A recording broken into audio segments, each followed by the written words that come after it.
Well, they say they were treated like slaves. Two housekeepers working at a family home in Dickerson, Maryland. The first woman came forward last week with a lawsuit claiming she was the victim of human trafficking. Tonight, only on 9, Brittany Morehouse talked to a second housekeeper who claims the same family owes her thousands.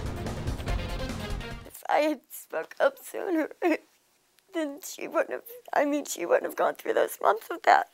Tormented with blame, Lisa Wilkinson wonders out loud if she could have prevented another housekeeper's mistreatment at this home in Dickerson, the same house where she says a year prior her work went unpaid and kindness turned to abuse. I felt like a slave.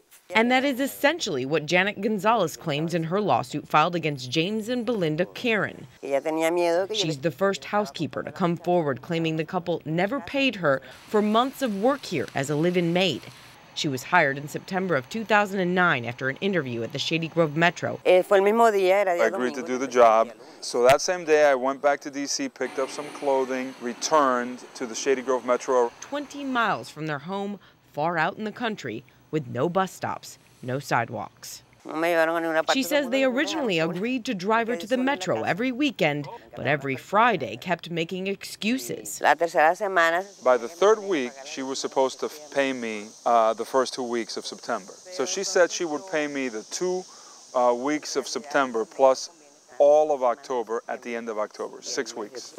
And so on, says Gonzalez.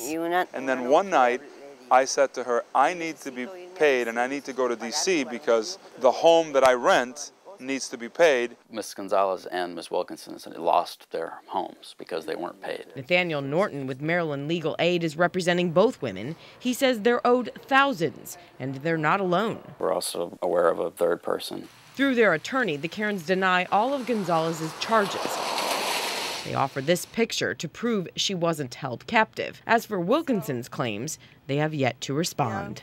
She said she would make me feel like part of the family, and for a while they did, but then it all changed. Janet Gonzalez is a legal immigrant from Venezuela. She left the Karens' home after calling a human trafficking hotline.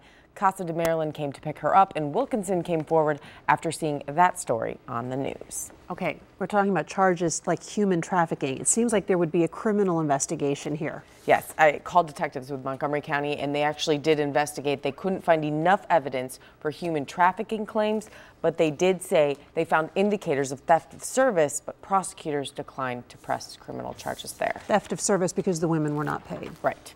Thanks very much, Brittany.